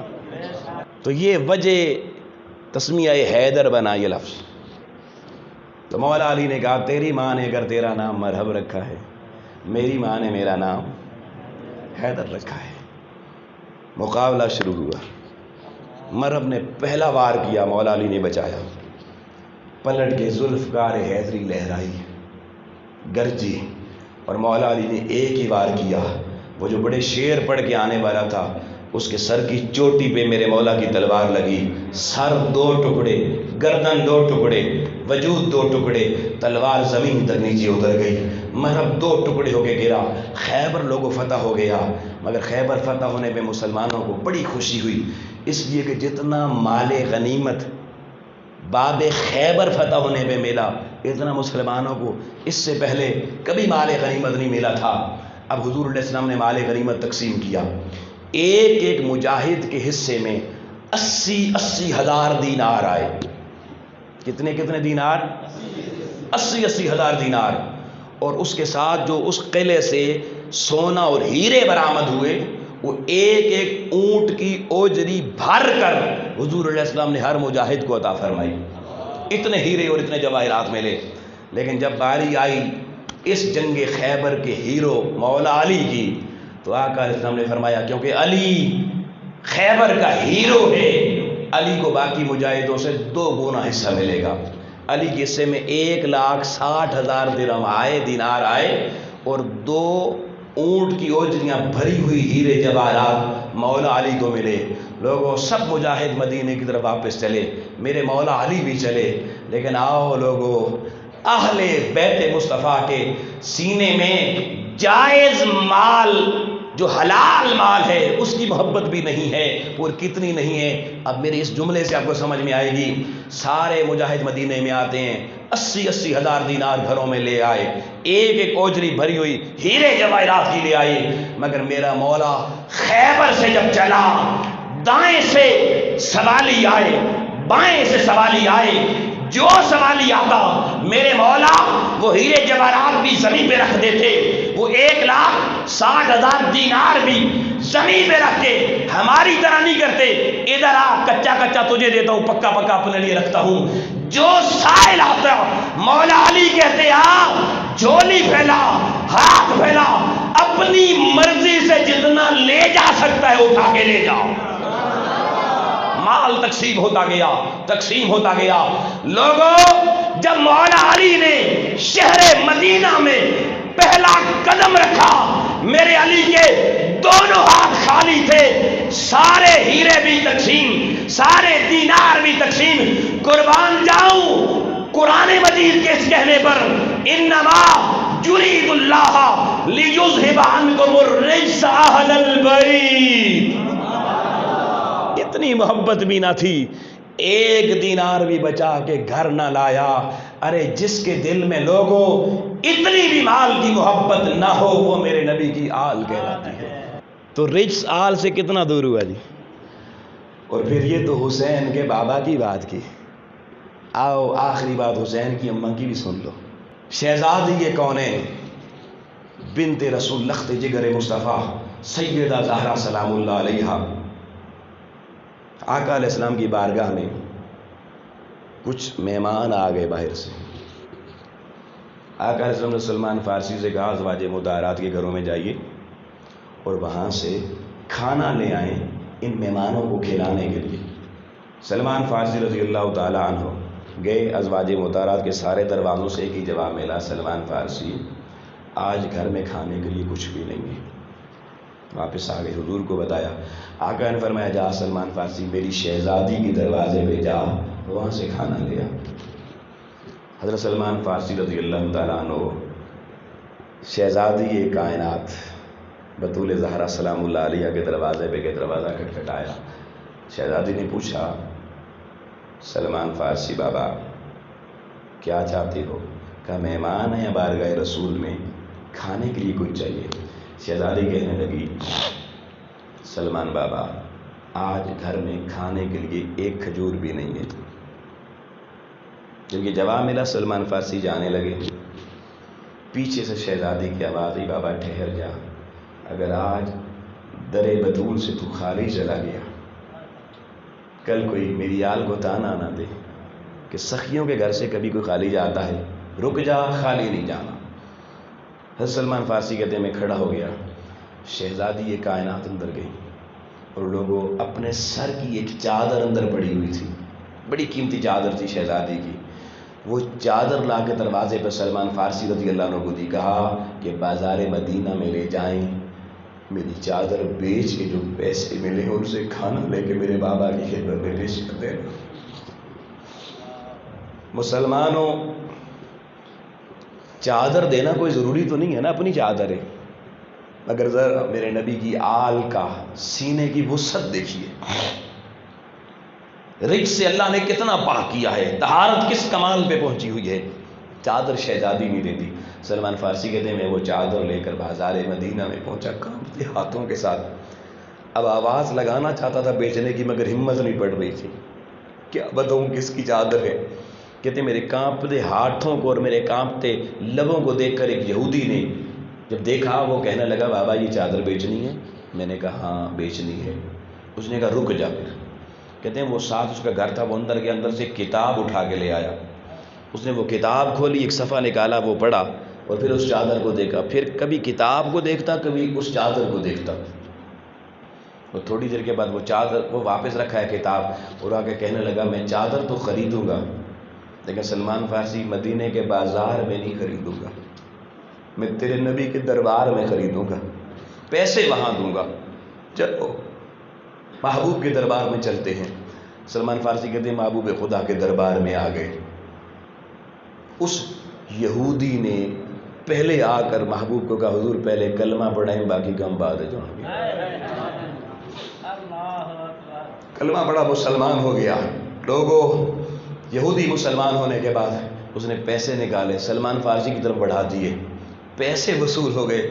حضرت سلمان فارسی چادر زہرا لے کر جب یہودی کی طرف بڑھے کہ یہ قبول کر لے کیونکہ تو نے خرید لی ہے، اس یہودی نے اپنے دونوں ہاتھ یوں اپنی بغلوں میں دے کے بھیج لیے اور کہا سلمان کیا ہو گیا ہے، جب تک ایمان اندر نہیں تھا تب تک چادر زہرا کو ہاتھ نہیں لگا سکا، اب کیسے لگا سکتا ہوں۔ اور وہ یہودی کہنے لگا جو مسلمان ہو گیا، وہ کہنے لگا سلمان یہ چادر عام چادر نہیں ہے، میں نے وہ کتاب اس لیے لائی تھی کہ میں نے توریت میں یہ پڑھ رکھا تھا کہ نبی آخر الزمان کی شہزادی کی چادر بازار مدینہ میں بکنے آئے گی. میں نے وہ کتاب دیکھی، چادر دیکھی، جو علامات اس چادر کی کتاب میں لکھی تھی وہی چادر میں نظر آئی. میں خریدار اس لیے بنا کہ توریت میں یہ بھی لکھا ہوا ہے کہ جو شخص وہ چادر خریدے گا، اللہ کریم کی ذات دنیا اور آخرت میں اپنی فخر کی چادر اس کے سر پر اس کا تاج رکھے گا. فرمایا میں نے چادر خریدی اس لیے کہ مجھے اللہ کے کرم کی رضا مل جائے، مگر چادر لے کے گھر نہیں جاتا. سلمان فارسی یہ چادر میری طرف سے تحفہ میرے محبوب محمد مصطفیٰ کو دے دے، کیونکہ دونوں عالم کا تاج محمد مصطفیٰ کے سر پہ سجا ہے. لوگوں میرے نبی کی آل کا یہ گھرانہ ہے. رچ سے ان کے اتنے قریب بھی نہیں آیا جی، مال سے اتنی محبت بھی نہیں ہے. اور پھر دیکھیے اللہ نے کیا وعدہ کیا ہے، فرمایا وَيُطَهِّرَكُمْ تَطْهِيرًا. اے نبی کی آل میں نے صرف رجس دور نہیں کیا. اب یہاں توجہ طلب نکتہ ہے، جب اللہ نے کہہ دیا میں نے رجس دور کر دیا، پلیدی دور کر دی، تو جب پلیدی ختم ہو جائے تو پیچھے کیا رہ جاتا ہے؟ بولیے جی کیا رہ جاتا ہے؟ پاکیزگی رہ جاتی ہے نا. اب اگر اللہ آگے نہ کچھ کہتا تب بھی پاکیزگی کا سرٹیفکیٹ تو مل گیا تھا. تو مولا جب پاک ہو گئے تو نے پھر کیوں کہا یطہرکم، اور پھر یطہرکم تمہیں پاک کر دیا، بات اس میں بھی ختم نہیں ہوئی، پلٹ کے پھر کہا تطہیرا اور پاک کر دیا. کیا؟ اور پاک کر دیا. کیوں بار بار کہا اور پاک کر دیا؟ اب اس نقطے کو سمجھ لو دوستان محترم. دیکھیں ہم اللہ کے گھر میں بیٹھے ہیں، اگر آپ کا وضو نہ بھی ہو آپ اللہ کے گھر میں بیٹھ سکتے ہیں. شریعت نے منع، حتیٰ کہ اگر اذان آپ نے دینی ہے اور وضو کے لیے پانی یا کوئی بندوبست نہیں ہے یا کوئی بیماری ہے، کوئی وجہ ہے یا جلدی ہے آپ کو، اگر آپ بے وضو اذان دے دیں تو وہ اذان بھی ہو جاتی ہے. یہ مسئلہ ہے فقہ کا. اب دیکھیے اس سے پتہ چلا کہ مومن اصلاً پاک ہوتا ہے. مومن اصلاً بول دیجئے نا کیا ہوتا ہے؟ پاک ہوتا ہے، کیونکہ اللہ کا گھر پاکیزہ جگہ ہے. تو مومن پہ غسل فرض نہ ہو تو وہ عام حالت میں بے وضو بھی اگر مسجد میں آ جائے تو اس کا آنا جائز ہے، اذان دینا بھی جائز ہے. تو یہ مومن جو اصلاً پاک ہے دوستان محترم، اگر اسی مومن کو قرآن کی تلاوت کرنی پڑے تو اب حکم کیا ہے؟ بغیر وضو کے ہاتھ نہ لگاؤ. فَثِيَابَكَ فَطَهِّرْ سورہ مدثر میں کہا یا اللہ مومن اصلاً پاک ہے، مسجد میں آیا تب بھی اجازت مل گئی، اذان کی بھی اجازت مل گئی، اب قرآن پڑھنے کے لیے یہ پابندی کیوں لگا دی کہ وضو کرنا لازمی ہے؟ کہا اس لیے یہ شرط رکھی کوئی قرآن کو باقی کتابوں کی طرح عام کتاب نہ سمجھے، قرآن کو کوئی عام کتاب نہ سمجھے کہ عام کتاب بے وضو پڑھی جاتی ہے. تو فرمایا کہ یہ میرا کلام ہے، اس کی تخصیص یہ ہے کہ بے شک اے بندہ مسلم تو پاک ہے، مگر میرے قرآن کو پڑھنے کے لیے پاکی پر پھر پاکی کی ضرورت ہوتی ہے. پاکی پر پاکی کی ضرورت ہوتی ہے. آؤ لوگوں یہ نقطہ سمجھ میں آ گیا. قرآن وہ اعلیٰ کتاب ہے کہ جس کو پڑھنے کے لیے بندہ مومن کو اپنی پاکی پر پھر پاکیزگی کی طہارت پر طہارت کی ضرورت ہوتی ہے. آؤ اللہ کی ذات نے اہل بیت مصطفیٰ کا مقام بتا دیا. یطہرکم فرمایا پاک تو کر دیا، مگر نبی کی آل کو ساری کائنات کی دیگر آلوں سے ممتاز کرنے کے لیے انہیں بھی پاکی پر پاکی کی ضرورت تھی. لہذا میں نے طہارت پر طہارت عطا فرما کے جیسے قرآن کو کتابوں میں بلند کر دیا، محمد کی آل کو باقی سارے نسبوں سے بلند کر دیا. اسی لیے دوستان محترم اتنی اعلیٰ طہارت ملی کہ ساری کائنات میں میری ماں ہو یا آپ کی ماں ہو، کائنات میں کوئی ماں ایسی نہیں ہے جو بچہ پیدا کرے تو اگلے دن نماز پڑھے، 1 مہینہ 40 دن تک حالت پلیدی کی ہوتی ہے، نماز عورت نہیں پڑھ سکتی، بھلے جتنی بڑی ولیہ ہو، عالمہ ہو، زاہدہ ہو، فاضلہ ہو، اس کو نماز پڑھنے کی اجازت شریعت نے نہیں دی۔ بچہ پیدا ہو گیا، حالت نفاس ہے، مگر آؤ لوگو وَيُطَهِّرَكُمْ تَطْهِيرًا، ذرا حسین کی ماں کا تو سنو۔ حدیث مصطفیٰ میں آتا ہے سیدہ بطول زہرا نے وضو کیا، ظہر کی نماز ادا کی، اور عصر کی نماز سے پہلے حضرت حسن مجتبیٰ علیہ السلام پیدا ہو گئے، بچہ پیدا ہو گیا۔ لوگوں تاریخ اور حدیث کی مستند کتابوں میں لکھا ہے کہ شہزادی کونین نے جس وضو کے ساتھ بچے کی پیدائش سے پہلے نماز ظہر ادا کی تھی، اسی وضو کے ساتھ شہزادی نے مصلی پہ کھڑے ہو کے عصر کی نماز ادا کی۔ کیوں؟ وَيُطَهِّرَكُمْ تَطْهِيرًا۔ اسی لیے لوگوں بات ختم کر رہا ہوں، حضور دنیا سے جاتے ہوئے امت کو وصیت کر گئی، حضور کا پیغام دے رہا ہوں۔ آقا علیہ السلام دنیا سے جانے سے پہلے اعلان کر گئے کہ انی تارک فیکم الثقلین، پھر میں امت میں تمہارے اندر دو بھاری بھاری چیزیں چھوڑ کے جا رہا ہوں۔ ثقل، ثقیل چیز، بھاری چیز کو کہتے ہیں۔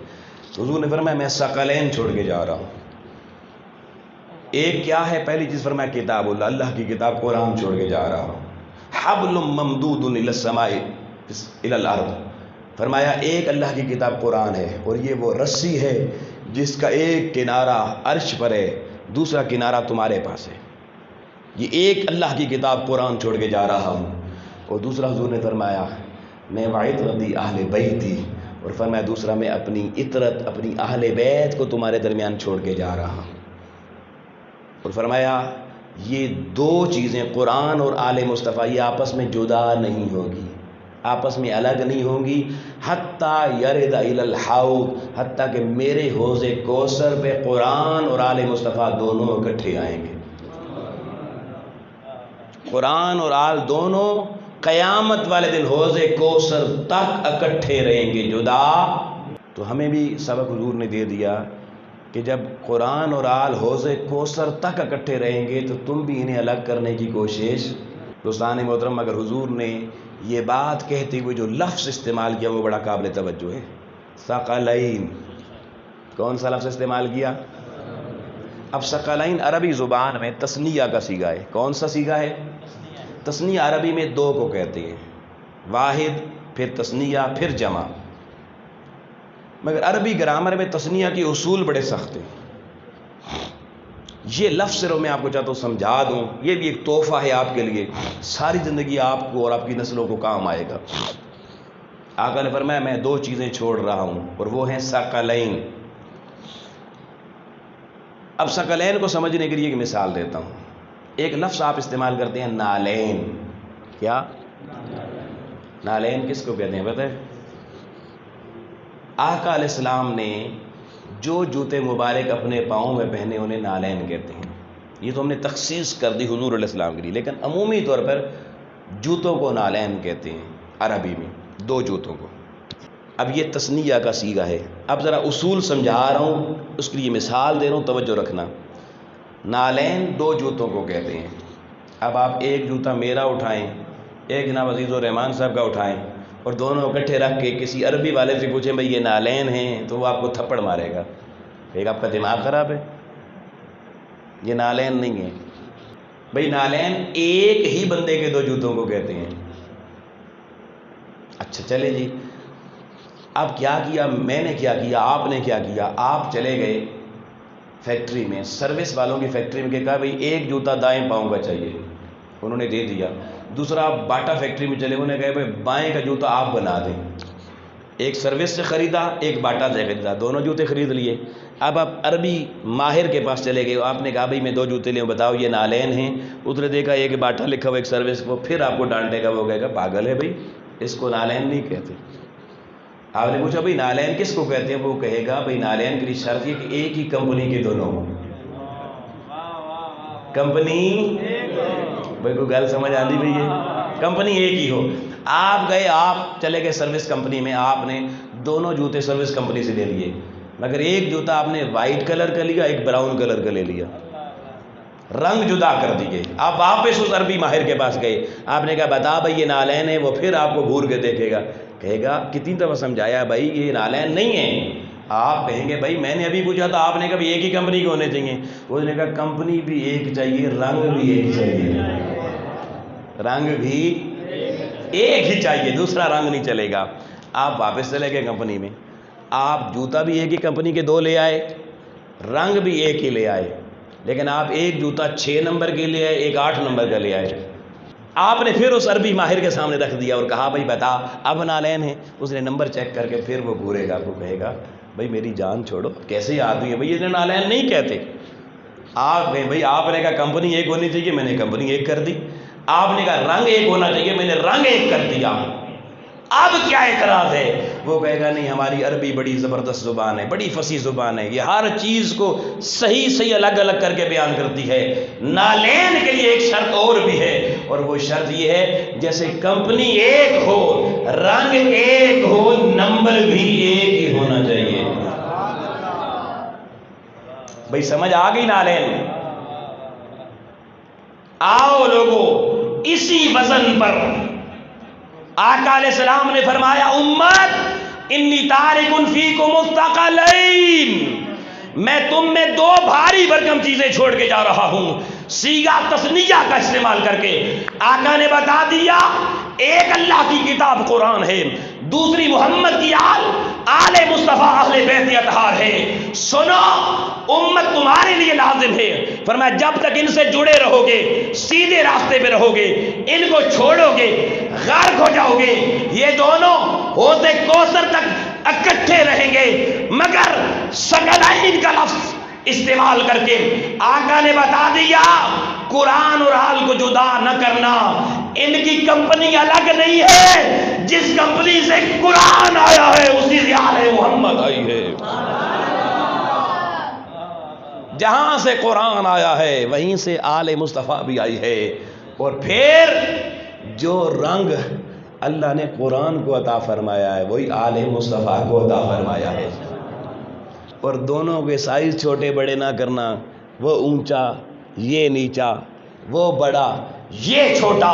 فرمایا قرآن اور آل کو ثقلین، ترازو کے 2 پلڑوں کو بھی کہتے ہیں، مگر ان پلڑوں کو جن میں وزن برابر ہو دونوں طرف۔ اگر ترازو میں دونوں طرف وزن برابر ہو تو اس کو کہیں گے یہ ثقلین ہے۔ آؤ لوگو حضور نے ایک لفظ استعمال کر کے قیامت تک آنے والی امت کو یہ پیغام دے دیا کہ آل کو قرآن سے جدا نہ کرنا، جس وزن میں اللہ کے قرآن کو تولنا اسی وزن میں آل مصطفیٰ کو تولنا۔ تو معنی کیا ہوا کہ جتنی تلاوت قرآن کی روز ہو اتنا ذکر آل پاک کا بھی ہو۔ اب بتائیے اس معیار پہ بھی ہم پورے اتر رہے ہیں؟ یہ حضور علیہ السلام کا مطالبہ ہے امت سے، اور ہم نے اپنے آقا کا مطالبہ آج تک سمجھا ہی نہیں۔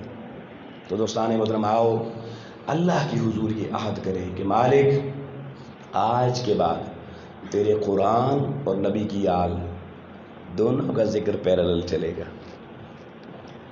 مزہ آتا ہے جب تمہارا بچہ، میں ایک آخری جملہ دے رہا ہوں مگر والدین کے لیے بڑا قیمتی۔ دیکھیں آپ کا بچہ چھوٹا ہوتا ہے، آپ سب سے پہلے اس کے لیے ناظرہ قرآن کا بندوبست کرتے ہیں کہ ناظرہ اس کو پڑھا دیا جائے۔ بچہ آپ کا ناظرہ ختم کر جاتا ہے، مگر اس سے پوچھ کے نبی کی آل کون ہے اسے پتہ ہی نہیں ہوتا۔ تو آپ نے ثقلین کا معیار تو توڑ دیا۔ مزہ تب ایک طرف ناظرہ قرآن شروع ہو، ادھر بی بی پاک سیدہ فاطمہ زہرا کا تعارف شروع ہو، سپارہ آگے بڑھے مولا علی کا تعارف آ جائے، ادھر سپارے آگے بڑھیں ادھر حسن و حسین کا تعارف آ جائے۔ قرآن مکمل ہو، جیسے آپ کی نسل کو قرآن پڑھنا ہے ویسے انہیں نبی کی آل کا ذکر کرنا بھی آ جائے۔ اگر اس معیار پر ہم اپنی نسلوں کی تربیت کریں گے، اللہ کی عزت کی قسم کھا کے خانہ خدا میں بیٹھ کے کہتا ہوں امت یہ جو ذلیل ہو کہ ہم دنیا کے دروازوں کے دھکے کھا رہے ہیں، ذلت میں پڑے ہوئے سر اللہ اٹھا کے ہمیں عزتوں کے تاج پہنا دے گا۔ کیونکہ فارمولہ نبی دے کر گئے ہیں کہ 2 چیزیں چھوڑ کے جا رہا ہوں، ثقلین برابر رکھنا، ان کو دونوں کے ساتھ تعلق برابر جوڑنا، پھر جب دونوں برابر تعلق جڑیں کہ نجا قرآن مجید حضور نے فرمایا پھر نجات ملے گی، اور جس کو نجات مل جائے وہ پھر ذلیل نہیں ہوتا، اس کو اللہ عزت دیا کرتا ہے۔ تو دوستان محترم، تحریک منہاج القرآن اور میرے استاد کی محترم حضور شیخ الاسلام ڈاکٹر محمد طاہر الغازی مدثر اللہ علیہ کا پیغام بھی یہی ہے کہ بھائی آل سے بھی جڑو، قرآن سے بھی جڑو، آل سے بھی آپ بھی نسبت بناؤ، قرآن سے بھی نسبت بناؤ۔ جب یہ دونوں چیزیں ہمارے گھروں میں آ جائیں گی، اللہ ہمیں دنیا میں بھی برکتیں عطا فرمائے گا، ہمیں آخرت کی برکتیں بھی عطا فرمائے گا۔ وآخر دعوانا